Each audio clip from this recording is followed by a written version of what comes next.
Komisi Perlindungan Anak Indonesia (KPAI) menyambangi Kementerian Sosial untuk menindaklanjuti kasus ruda paksa seksual yang terjadi di Panti Asuhan Darussalam An-Nur, Tangerang, Banten. Dalam hal ini, Kemensos akan memfasilitasi korban dalam rehabilitasi sosial baik berupa rumah aman maupun psikoterapi untuk anak.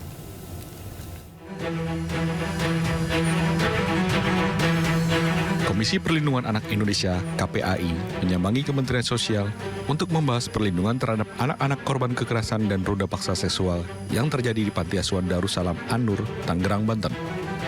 KPAI bersama rombongan turut menghadirkan para korban untuk berinteraksi dengan Menteri Sosial Saifullah Yusuf terkait hal yang dialami para anak-anak saat mendapatkan kekerasan seksual. Ketua KPAI menjelaskan, belasan korban mendapatkan kekerasan seksual dari kepala panti dan pengurus lainnya yang juga merupakan laki-laki dikategorikan penyuka sama jenis serta pedofilia. Hari ini, dengan respon sedemikian besarnya menteri kalian yang hari ini ada di depan kalian, mempertemukan kalian semua dengan Pak Menteri. Ya, ini baru pertama ini. Alhamdulillah, kesempatannya sangat langsung to the point dan direspon malam itu juga ketika Pak Menteri beratensi pada peristiwa yang kalian, anak-anakku sekalian alami. Selain itu, respon cepat juga dilakukan Kementerian Sosial dengan turut memberikan fasilitas terhadap korban berupa rehabilitasi sosial berupa rumah aman maupun fisioterapi untuk anak-anak tersebut. Pihaknya juga akan memberikan ruang khusus terhadap anak-anak tersebut agar dapat menghilangkan trauma yang dialami dan menjelaskan dalang pelaku lainnya. Ini menjadi hal yang sangat penting dan Kementerian Sosial diberi tugas untuk melakukan rehabilitasi sosial. Jadi rehabilitasi medisnya nanti tentu di Kementerian Kesehatan, rehabilitasi sosialnya di tempat kita. Pembagian tugas ini bukan berarti kita terus saling lempar tanggung jawab, tapi justru supaya anak-anak ini tertangani dengan baik. Hingga saat ini, polisi telah menetapkan 3 tersangka, yaitu pemilik yayasan bernama Sudirman dan pengasuh panti asuhan Yusuf dan Yandi. 2 diantaranya telah diamankan petugas, 1 lainnya bernama Yandi masih dalam proses pengejaran polisi. Dari Jakarta, Rian Rahman, Ilham Sakarsi, iNews melaporkan. Solidaritas Hakim Indonesia menggelar aksi cuti massal menuntut kesejahteraan dan perlindungan profesi hakim. Di tengah cuti massal, Pengadilan Negeri Jakarta Selatan menunda beberapa persidangan hingga pekan depan. Sementara Pengadilan Negeri Jakarta Pusat tetap menggelar sidang dan tidak mengintervensi hakim jika memutuskan menunda sidang. Ribuan hakim melakukan aksi cuti bersama yang digalakan Solidaritas Hakim Indonesia sejak tanggal 7 hingga 11 Oktober 2024. Aksi ini sebagai bentuk protes kepada pemerintah yang dinilai belum memprioritaskan kesejahteraan dan perlindungan hakim. Di tengah cuti massal, Pengadilan Negeri Jakarta Selatan menunda beberapa persidangan hingga pekan depan. Namun, PN Jakarta Selatan tetap menjalankan sidang pra-peradilan dan sidang dengan tahanan yang masa penahanannya segera berakhir dan masih membuka pelayanan bagi masyarakat. Sementara Pengadilan Negeri Jakarta Pusat tetap menggelar sidang yang telah terjadwal. Sidang tetap dilaksanakan karena bersifat mendesak dan banyaknya sidang khusus seperti kasus tindak pidana korupsi. Meski demikian, PN Jakarta Pusat nyatakan dukungan penuh dan tidak mengintervensi hakim jika memutuskan menunda sidang. Jadi tentunya rekan-rekan kita yang Solidaritas Hakim Indonesia mengadakan aksi cuti bersama itu, ya Jakarta Pusat sikap kita itu mendukung.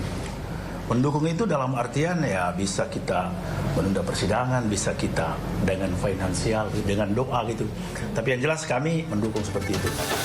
Perwakilan Solidaritas Hakim Indonesia melakukan audiensi dengan pihak Mahkamah Agung dan Menkumham guna membicarakan gaji dan tunjangan hakim yang sudah 12 tahun tidak berubah. Dari Jakarta, tim liputan iNews melaporkan.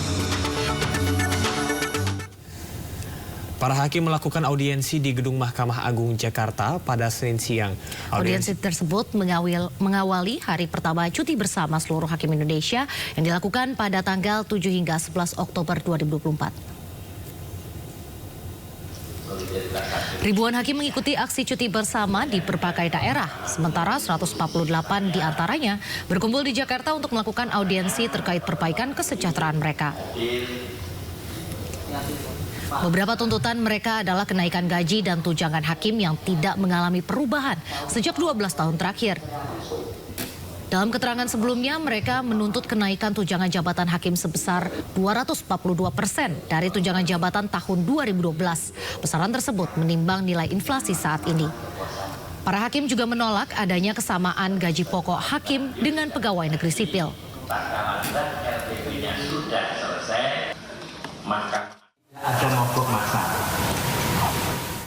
Tidak ada cuti bersama atau mogok massal dari seluruh hakim di Indonesia yang menuntut perbaikan kesejahteraan mereka. Tidak ada mogok massa. Tidak ada cuti bersama. Ini nomenklatur ini dijelaskan dulu. Karena mogok nanti kaitannya dengan tidak berjalan. Ini nggak ada mogok. Bahwa garis dari KMA, cuti boleh diambil bebarengan, bukan cuti bersama ya. Karena cuti bersama itu cuti yang tanggalnya sudah ditentukan oleh pemerintah.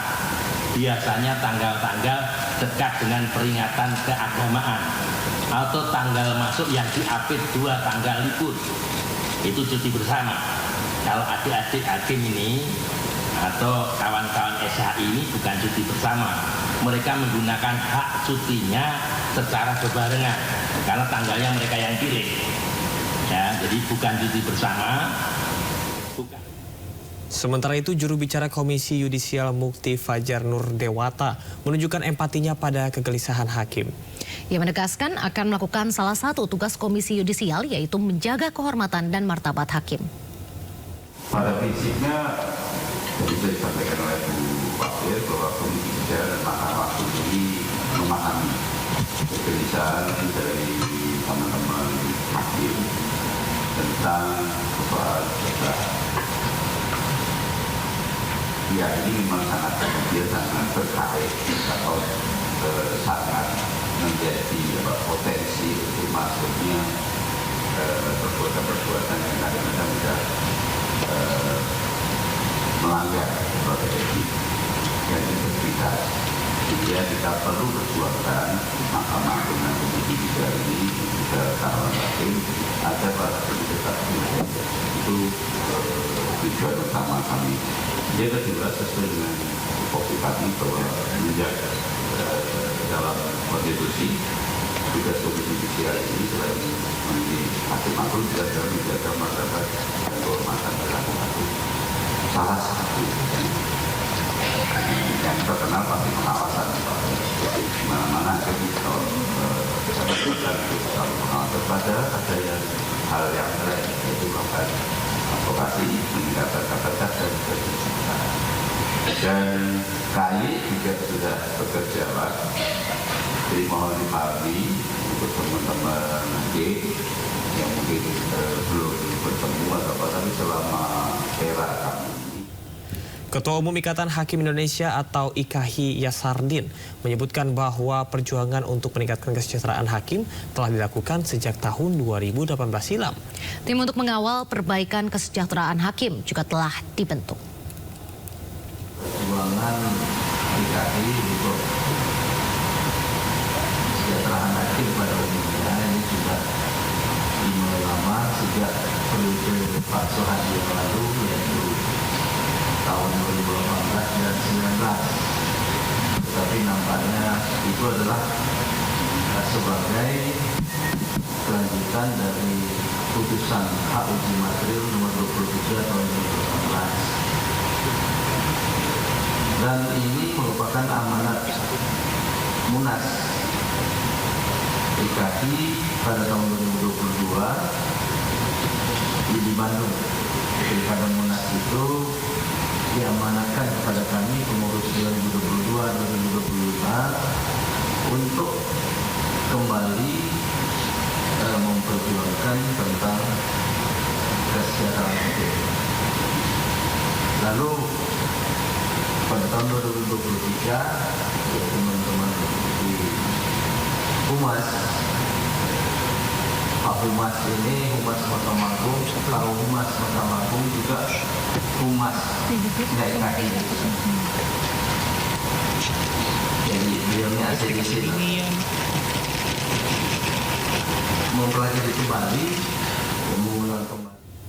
Hak dan fasilitas hakim yang berada di bawah Mahkamah Agung diatur dalam Peraturan Pemerintah Nomor 94 Tahun 2012. Sudah 12 tahun berlalu, namun belum ada perubahan gaji maupun tunjangan.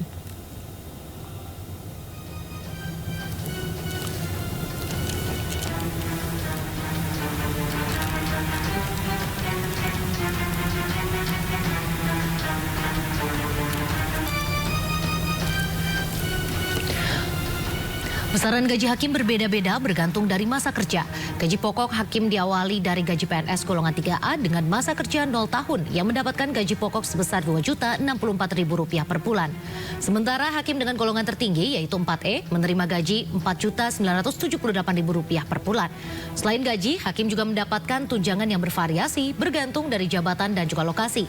Selain itu, hakim juga menerima tunjangan uang kemahalan yang juga bervariasi berdasarkan dengan zona kerja. Tunjangan kemahalan adalah tambahan gaji sebagai antisipasi kenaikan harga kebutuhan sehari-hari.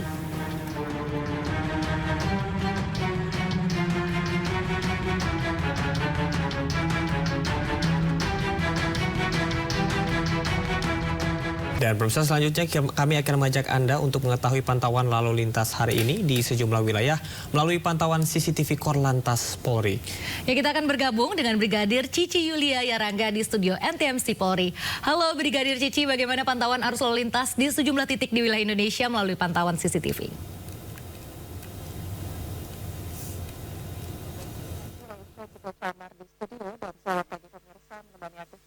Mari kita pantau bersama perkembangan arus lalu lintas melalui pantauan CCTV Korlantas Polri. Dan pertama pemirsa, saya akan mengajak Anda untuk melihat bagaimana perkembangan arus lalu lintas di sekitaran kawasan Pancoran, Jakarta Selatan. Untuk kondisi arus lalu lintas pagi ini dari arah Pasar Minggu ataupun arah Depok yang nantinya akan menuju ke arah Semanggi, Tebet maupun juga ke arah Manggarai terpantau dalam keadaan ramai dan lancar, di mana terlihat adanya perpadatan kendaraan di antrian traffic light yang cukup memanjang sekitar 200 hingga 300 meter ke belakang. Namun terlepas daripada itu, kendaraan masih melaju dengan kecepatan yang cukup normal. Dan untuk kendaraan-kendaraan dari arah Semanggi yang akan menuju ke arah Pasar Minggu, Depok, Tebet maupun arah Manggarai hingga saat ini juga masih dalam keadaan ramai dan lancar. Hal yang sama terjadi memasuki antrian traffic light, kendaraan cukup memanjang sekitar 200 hingga 300 meter ke belakang, namun selepasnya kendaraan-kendaraan ini masih melaju dengan kecepatan yang cukup normal. Kami menghimbau bagi para pengendara yang melintasi kawasan ini untuk tetap mematuhi rambu lalu lintas dengan tetap bersabar menunggu antrian traffic light. Selanjutnya pemirsa, kita beralih ke sekitaran kawasan Pos Lantas Ledeng, Bandung. Arus lalu lintas saat ini dari arah Lembang yang akan menuju ke arah Setiabudi ataupun sebaliknya terpantau dalam keadaan ramai dan lancar. Terlihat sedikit terjadi perlambatan kecepatan kendaraan dikarenakan adanya pertemuan arus kendaraan, namun selepasnya kendaraan-kendaraan ini masih melaju dengan kecepatan yang cukup normal. Kami menghimbau bagi para pengendara yang melintasi kawasan ini untuk tetap pada jalur yang benar demi menjaga keamanan dan ketertiban saat berlalu lintas. Berikutnya kita beralih ke sekitaran kawasan Simpang Maya, Tegal, Jawa Tengah. Untuk arus lalu lintas dari arah Jakarta yang akan menuju ke Semarang pagi ini terpantau dalam keadaan relatif lancar, belum terlihat adanya peningkatan jumlah volume arus kendaraan. Dan untuk kendaraan dari arah Slawi yang akan menuju ke arah Semarang ataupun ke arah Tegal Kota juga hingga saat ini masih dalam keadaan relatif lancar. Terjadi juga sedikit perpadatan kendaraan, adanya antrian traffic light, namun selepasnya kendaraan-kendaraan ini masih melaju dengan kecepatan yang cukup normal. Dan terakhir pemirsa, kita beralih ke sekitaran kawasan alun-alun Situbondo, Jawa Timur. Untuk arus lalu lintas dari Karangasem yang akan menuju ke arah Madaan ataupun sebaliknya, saat ini masih dalam keadaan relatif lancar. Terlihat kendaraan-kendaraan yang melintasi kawasan ini masih terbilang cukup normal. Dan kami perlu menghimbau bagi para pengendara untuk tetap bersabar menunggu antrian traffic light, tetap patuhi aturan dalam berlalu lintas, juga antisipasi aktivitas masyarakat yang berlalu lalang pada sekitaran kawasan ini. Dan pemirsa, perlu kami informasikan juga kepada Anda bahwa berdasarkan data RSMS Korlantas Polri, angka kecelakaan lalu lintas yang kami terima selama 1 kali 24 jam di seluruh Indonesia telah terjadi sebanyak 321 kasus laka lantas dengan rincian 31 meninggal dunia, 46 luka berat, dan 364 luka ringan. Dari 321 kasus laka lantas tersebut, 52% terjadi pada waktu siang hari. Untuk itu dihimbau bagi para pengendara agar tetap berkonsentrasi saat mengemudi demi menjaga keamanan keamanan dan keselamatan bersama di jalan. Dan untuk pemirsa yang ingin mengupdate terus bagaimana perkembangan arus lalu lintas, kami siap melayani Anda. Anda dapat menghubungi call center kami di 15669 ataupun SMS center di 9119. Demikian Camar juga Raisya yang dapat kami laporkan dari studio NTMC Polri bersama saya Brigadir Cici, dan silakan kembali ke Anda di studio. Baik, terima kasih Brigadir Cici Yulia Yarangga atas laporannya. Selamat bertugas kembali dan salam presisi. Kita ke informasi lainnya, pemirsa. Ketua Umum PDI Perjuangan Megawati Soekarno Putri berziarah ke makam Bung Karno di Kota Blitar, Jawa Timur. Ziarah berlangsung jelang rencana pertemuannya dengan Presiden terpilih Prabowo Subianto.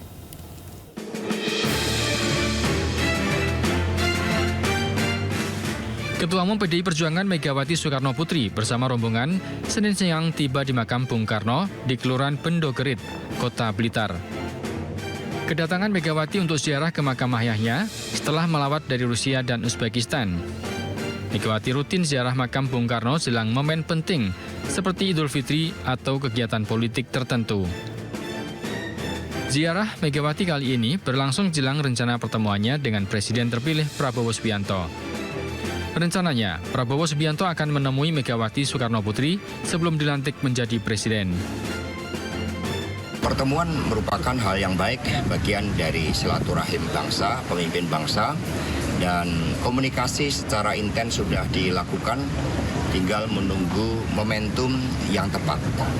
Tentu saja momentum yang tepat itu diharapkan sebelum pelantikan Bapak Prabowo sebagai Presiden Republik Indonesia yang akan datang. Dalam ziarah kali ini, Megawati ditemani anaknya Prananda Prabowo dan sejumlah calon kepala daerah dari PDI Perjuangan. Dari Blitar, Jawa Timur, Robi Ridwan, iNews melaporkan. Wakil Ketua DPR RI Sufmi Dasko Ahmad memastikan akan ada jumlah penambahan komisi di DPR RI. Namun terkait dengan jumlah pasti penambahan komisi akan diumumkan pada 14 Oktober mendatang. DPR RI sedang mengkaji penambahan komisi untuk menyesuaikan dengan jumlah kementerian yang dikabarkan akan bertambah pada pemerintahan Prabowo Subianto mendatang. Dasko menjelaskan bahwa pimpinan fraksi partai politik akan menggelar rapat untuk membahas penambahan jumlah komisi DPR. Sebelumnya ia menaksir jumlah komisi akan menjadi antara 12 atau 13 komisi dari saat ini berjumlah 11 komisi. Komisi insya Allah tanggal 14 nanti kita akan umumkan. Itu sekali sudah ada pimpinan dan ininya ya? Iya, jadi tanggal 14 itu kemungkinan kita adakan rapat dengan pimpinan-pimpinan fraksi, dan di situ kemudian kita akan sampaikan pertambahan komisi kalau ada, dan pertambahan AKD. Yang jelas ada pertambahan AKD-nya itu loh, ya, Badan Aspirasi Rakyat. Oh, itu baru ya Bang? Ya. Untuk pengumuman pimpinannya udah ditentuin juga nggak Bang? Tiap-tiap kalau itu udah ada formasinya gitu? Harusnya sih kalau kemudian formasi AKD-nya atau komisinya sudah jelas, tentunya pimpinan-pimpinan komisi dan AKD itu sudah dari masing-masing fraksi sudah ada ancer-ancernya. Nah, mudah-mudahan bisa dalam waktu 14 atau 15 itu kita sudah selesaikan. Selain itu, DPR juga akan berencana membuat alat kelengkapan Dewan atau AKD yang bernama Badan Aspirasi Rakyat. Tim Liputan iNews melaporkan. Wacana tunjangan rumah anggota DPR tuai sorotan. Meski nominalnya masih dalam pembahasan, namun kondisi rumah dinilai sudah tidak layak dihuni anggota DPR. Yang kami muliakan, telah kita dengar bersama-sama agama sumpah janji Anggota DPR periode 2024-2029 tidak lagi mendapatkan fasilitas rumah dinas.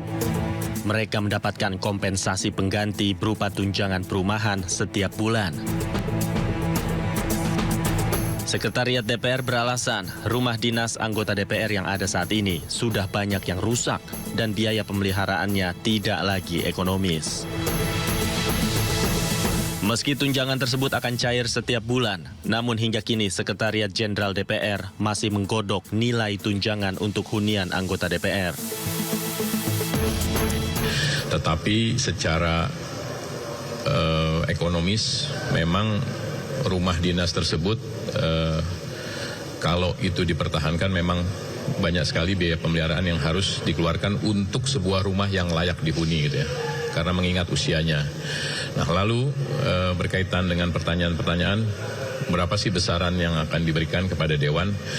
Kami dari tim Biro Perencanaan di bawah Deputi Administrasi masih mengidentifikasi besaran-besaran rumah di seputaran Senayan, Semanggi, sampai dengan daerah Kebayoran, bahkan juga di beberapa tempat titik di Jabodetabek, itu sebenarnya tingkat idealnya berapa? Rencana pemberian kompensasi hunian pada anggota DPR menuai sorotan dari masyarakat. Pasalnya, besaran nominal harga rumah di wilayah sekitar kompleks DPR tergolong fantastis. Meski demikian, kondisi rumah dinas anggota DPR yang memprihatinkan juga dirasakan oleh anggota DPR. Kondisi rumah yang bocor dan penuh rayap jadi alasan utama anggota Dewan enggan menghuni rumah dinas. Tentu tergantung kepada keputusan pimpinan dan kesekjenan terkait apakah tetap melanjutkan menghuni rumah dinas ataukah dikonversi terhadap nilai yang tentu secara realistis sesuai dengan apa yang ada di Jakarta. Memang kondisi rumah itu setiap periode kan selalu direnovasi. Saya kan sudah berulang kali juga menghuni di Kalibata misalkan. Kondisi rumahnya selalu bocor, bahkan terakhir-terakhir ini banyak rayap gitu ya. Artinya bahwa memang sepertinya untuk perawatannya sangat tinggi gitu ya. Dan ini memang harus dihitung betul. Apakah rencana untuk mengubah fasilitas rumah dinas anggota DPR menjadi tunjangan perumahan tertuang dalam surat edaran Sekjen DPR kepada anggota DPR. Surat tersebut ditandatangani oleh Sekjen DPR pada 25 September 2024. Dari Jakarta, Tim Liputan iNews melaporkan. Pemirsa, calon gubernur Jakarta nomor urut 1 Ridwan Kamil melakukan ziarah ke makam pahlawan Pangeran Jayakarta di Jatinegara Kaum, Pulau Gadung, Jakarta Timur pada Senin siang. Apabila terpilih, RK akan melakukan proses terhadap perluasan lahan di makam tersebut.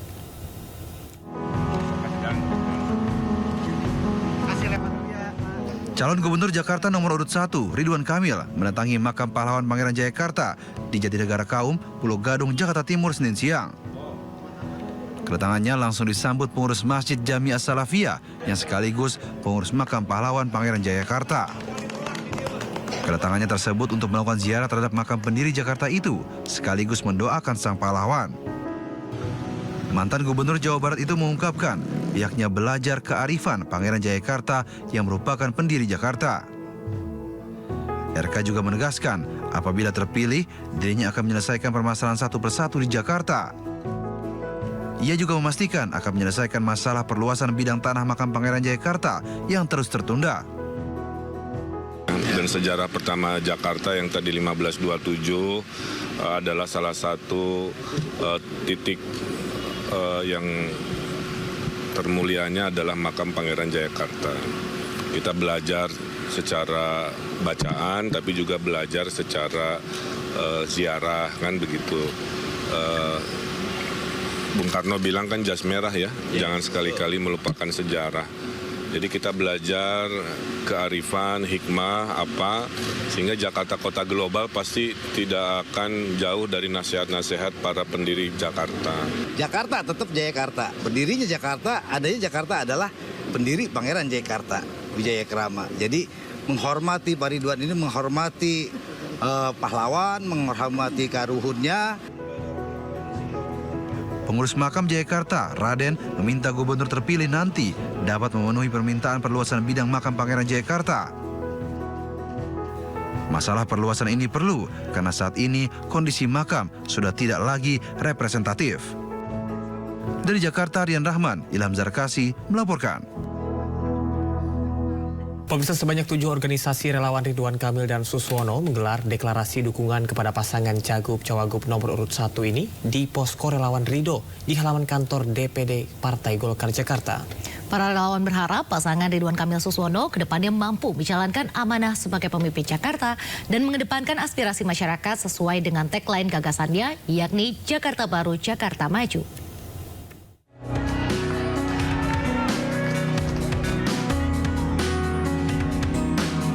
Tujuh organisasi relawan mendeklarasikan dukungannya kepada pasangan Ridho sebagai calon gubernur dan wakil gubernur di kantor DPD Partai Golkar Jakarta. Dukungan ini diberikan relawan karena Ridwan Kamil dan Suswono dinilai merupakan sosok yang tepat untuk memimpin Jakarta 5 tahun ke depan. Ada relawan Terima Jari, itu dari Jakarta Timur, lalu kemudian ada relawan Barista juga, ya itu ada milenial juga, lalu kemudian ada Bu RW, ya itu adalah semua simpatisan dari Ridwan Kamil, jadi biasanya dari nama-nama relawan itu mereka selipkan nama Ridwan Kamil dan Suswono. Banyaknya dukungan yang terus mengalir membuat pasangan RK Suswono terus turun menyerap aspirasi dan memberikan solusi dari setiap permasalahan yang ada di tengah masyarakat Jakarta. Prioritas sama ya, kalau di menengah bawah ingin KJP dipertahankan, sudah kita komitmenkan, sekolah gratis juga sudah dikomitmenkan, modal tanpa susah juga sudah kita komitmenkan. Kalau menengah atas lebih cenderung ekonomi secara umum kan, kita naik kota global juga kita pikirkan, kalau Gen Z tentang pengangguran juga banyak solusi menambah lapangan pekerjaan. Para relawan berkomitmen akan terus turun mensosialisasikan program-program unggulan pasangan calon gubernur dan wakil gubernur Ridwan Kamil Suswono beserta gagasan Jakarta Baru, Jakarta Maju kepada masyarakat. Dari Jakarta, Nata Arman, M. Zulkarnain, iNews melaporkan. Calon Gubernur Jakarta nomor urut 3 Pramono Anung menyerap aspirasi warga Jalan Manunggal, Gang Opas, Meruya Selatan, Jakarta Barat. Terkait dengan banyaknya anak-anak terlibat judi online adalah menjadi kewenangan pemerintah Provinsi Jakarta dalam mengedukasi penanganan judi online anak. Sementara calon wakil gubernur Rano Karno bersilaturahmi ke rumah kawan lamanya, Geis Khalifah.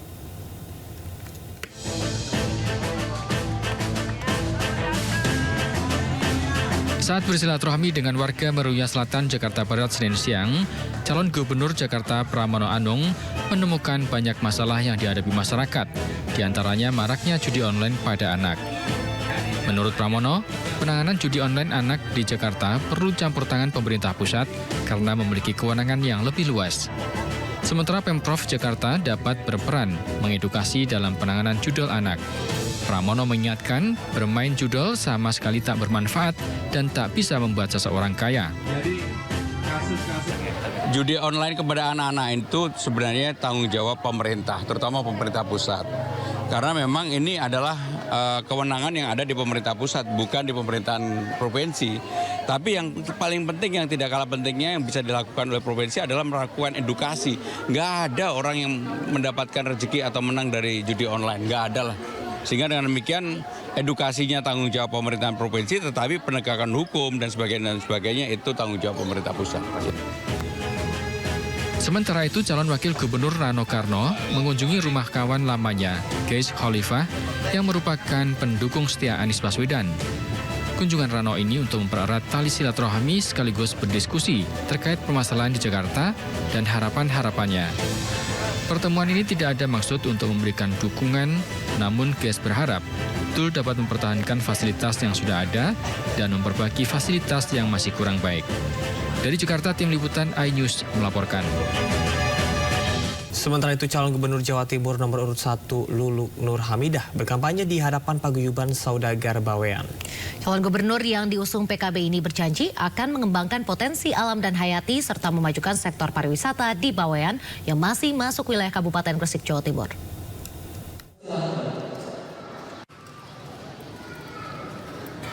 Di tempat ini, calon gubernur nomor urut 1 Luluk Nur Hamidah ikut hadir dalam peringatan Maulid Nabi yang digelar oleh Paguyuban Saudagar Bawean di Islamic Center Surabaya. Dalam kunjungannya kali ini, Luluk menekankan tentang pelayanan dasar yang dibutuhkan oleh masyarakat Bawean. Tak hanya itu, Luluk juga menginginkan Bawean yang merupakan penghasil ikan terbesar ketiga di Jawa Timur tersebut untuk diberikan fasilitas penunjang yang memadai. Luluk berjanji jika mendapat kesempatan pimpin Jawa Timur, ia akan segera mengembangkan sektor pariwisata yang bersumber pada kearifan lokal. Potensi Kabupaten Bawar ini kan sangat banyak. Di situ ada potensi ikan ya, kemudian sektor-sektor perikanan. Nah, kalau kemudian di sana juga disediakan fasilitas yang memungkinkan para nelayan bisa budidaya, kemudian nelayan yang tangkap itu juga bisa punya kayak cold storage, maka kemudian ini bisa menggerakkan banyak sektor di sana, termasuk juga para pelaku UMKM yang berbasis kepada sumber hayati laut dan juga hasil-hasil olahan sektor di perikanan. Luluk optimis jika dirinya mendapat amanah memimpin Jawa Timur, daerah Bawean yang masih masuk wilayah Kabupaten Gresik akan berkembang pesat karena memiliki sumber daya alam dan hayati serta pariwisata yang cukup berpotensi. Dari Surabaya, Jawa Timur, Hari Tambayong, iNews melaporkan. Pasangan Cagup dan Cawagup Jawa Timur nomor urut 2, Hovifah Indar Parawangsa, Emil Dardak, meraup dukungan kiai dan santri di wilayah Matraman. Dukungan ini diberikan dalam rapat konsolidasi JKSN di Madiun Minggu malam.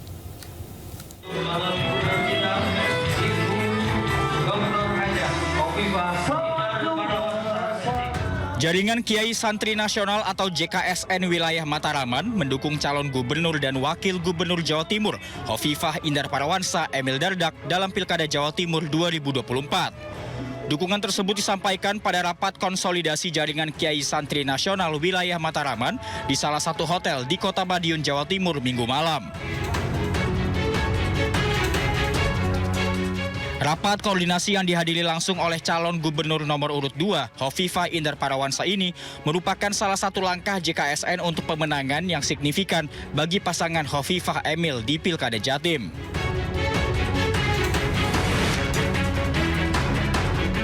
Jaringan Kiai Santri ini kan sebetulnya bagian yang tidak ada kaitan dengan Pilgub secara spesifik, dan alhamdulillah jejaring ini pada Pilgub kali ini mereka memberikan support, dukungan pada proses ikhtiar kami, saya dan Mas Emil.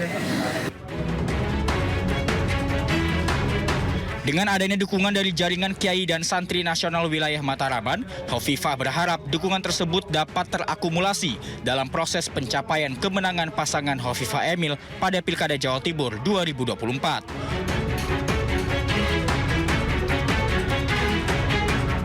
Dari Madiun, Jawa Timur, Arif Wahyu Effendi, iNews melaporkan. Kampanye calon gubernur Jawa Timur Tri Risma hari ini melakukan bersih-bersih di bibir pantai Duta, Paiton, Kabupaten Probolinggo. Salah satu program calon gubernur Jawa Timur dari Partai PDIP ini akan mensejahterakan masyarakat nelayan Jawa Timur karena laut merupakan ladang penghasilan yang baik bila dikelola dengan benar.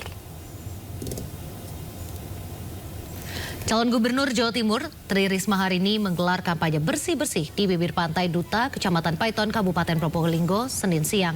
Bersih-bersih pantai ini dilakukan bersama masyarakat nelayan. Kegiatan ini merupakan ajakan kepada nelayan untuk selalu menjaga kebersihan pantai karena pantai atau laut sama halnya dengan sawah yang merupakan ladang penghasilan. Selain menyejahterakan masyarakat dari segala lini, Tri Risma hari ini juga memiliki program mensejahterakan nelayan.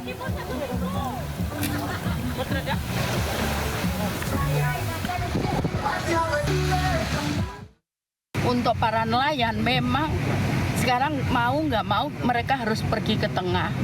Jadi karena itu nggak bisa kalau dengan hanya perahu-perahu kecil itu.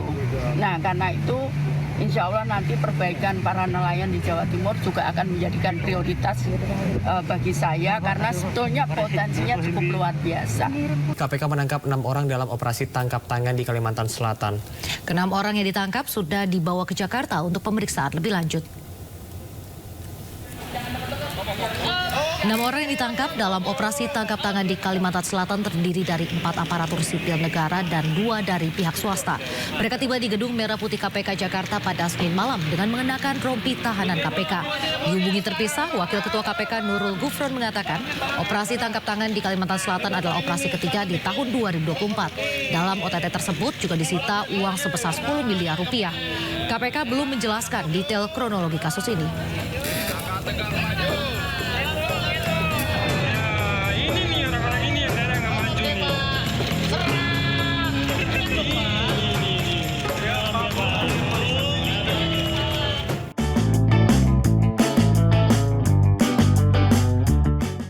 Presiden Joko Widodo memastikan surat keputusan Presiden soal pemindahan Ibu Kota Nusantara tidak diteken olehnya. Surat tersebut akan diteken oleh Presiden terpilih Prabowo Subianto. Seperti diketahui, hingga saat ini Kepres terkait pemindahan Ibu Kota Nusantara belum terbit. Presiden Jokowi menyerahkan keputusan pemindahan ibu kota tersebut kepada Presiden terpilih Prabowo Subianto. Jokowi juga menekankan pemindahan ibu kota tidak hanya urusan fisik, namun pentingnya membangun ekosistem, mulai dari pelayanan kesehatan hingga pendidikan.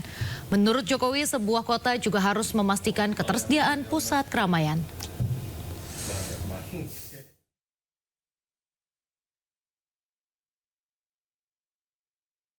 Ditekan sama Pak Prabowo nanti? Ya mestinya gitu, Presiden baru, Pak Prabowo. Memindahkan ibu kota itu tidak hanya urusan fisiknya saja, tapi membangun ekosistemnya itu yang perlu, dan ekosistem itu harus jadi. Sehingga kalau yang namanya kita pindah itu, rumah sakit siap karena itu dibutuhkan, pendidikan untuk anak-anak kita juga siap, sekolah artinya juga dibutuhkan, dari TK, SD, SMP, SMA, SMK, sampai universitas. Kemudian keramaian, ada restoran, warung-warung yang juga itu diperlukan. Kemudian masalah yang berkaitan dengan logistik, di mana kita mencari sesuatu barang, di mana kita mencari sesuatu, ingin beli barang, semuanya itu harus. Pemirsa, Kamar Dagang dan Industri Kadin Indonesia di bawah kepemimpinan Anindya Novian Bakri resmi membentuk kepengurusan periode 2024-2029. Nama pengusaha muda Clarissa Tanusudibyo masuk sebagai Wakil Ketua Umum Kadin Bidang Komunikasi dan Informatika sekaligus menjadi pengurus termuda dalam periode ini. Ketua Umum Kamar Dagang dan Industri Kadin Indonesia Anindya Novian Bakri resmi melantik jajaran kepengurusan Kadin periode 2024 hingga 2029 di Menara Kadin Indonesia, Jakarta. Dari puluhan pengurus yang dilantik, Kadin melantik Clarissa Tanusudibyo sebagai Wakil Ketua Umum Kadin Bidang Komunikasi dan Informatika. Anak dari pengusaha dan tokoh nasional Hari Tanusudibyo ini menjadi pengurus termuda dalam susunan kepengurusan Kadin periode 2024-2029. Akhirnya dari Kadin sebagai Ketua Umum saya sangat bersyukur dan berharap mudah-mudahan apa yang diamanahkan undang-undang, yaitu satu, Kadin sebagai wadah dunia usaha, dan yang kedua sebagai mitra strategis pemerintah, dapat terjadi semakin erat lagi di era Pak Prabowo dan Mas Gibran. Dalam kesempatan ini juga digelar diskusi ekonomi bersama pengusaha internasional senior yang juga Ketua Dewan Penasehat Kadin Indonesia Hashim Joyo Hadikusumo. Dalam diskusi yang turut dihadiri Eksekutif Chairman MNC Group Hari Tanusudibyo ini, Kadin berkomitmen mendukung ekonomi nasional dan memberikan kesempatan untuk dunia usaha agar lebih berkembang. Saya diberikan kesempatan untuk paparkan beberapa program dari Pak Prabowo Mas Gibran. Tadi sudah disebut oleh Mas Anin, dan saya yakin ini akan juga mendorong perekonomian kita, juga memberikan banyak kesempatan, banyak opportunities untuk dunia usaha, ya, termasuk tentu saja anggota Kadin. Di bawah pemerintahan Presiden dan Wakil Presiden terpilih Prabowo Subianto dan Gibran Rakabuming Raka, nantinya Kadin Indonesia berharap dapat bersinergi dengan pemerintah, terutama dalam memajukan ekonomi nasional. Dari Jakarta, Tim Liputan iNews melaporkan. Selebritas sekaligus pengusaha Raffi Ahmad resmi menjabat Wakil Ketua Umum Bidang Pariwisata dan Ekonomi Kreatif di Kamar Dagang dan Industri Kadin Indonesia. Sejumlah warganet pun mengomentari peresmian tersebut.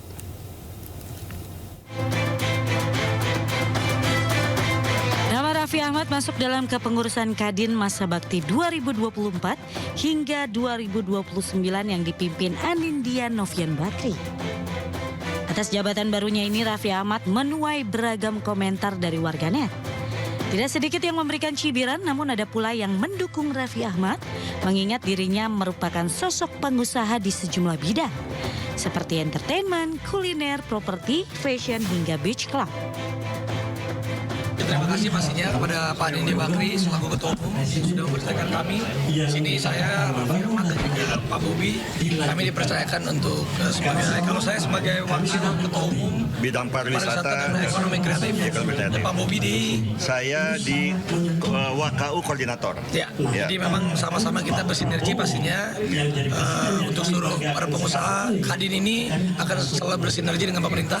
Insya Allah nanti setelah Pak Prabowo dan Mas Gibran dilantik, pasti sinergi kita juga akan lebih baik. Jadi dari Kadin ingin banyak melakukan langkah terobosan 5 tahun ke depan. Nah, tokoh-tokoh yang punya banyak ide kreatif dan sangat mengerti mengenai generasi baru, kita tarik. Ada anaknya Pak Haritano dan Raffi Ahmad ini dengan masuknya pasti akan memperkuat Kadin.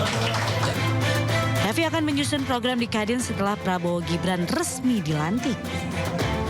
Tim Liputan iNews melaporkan.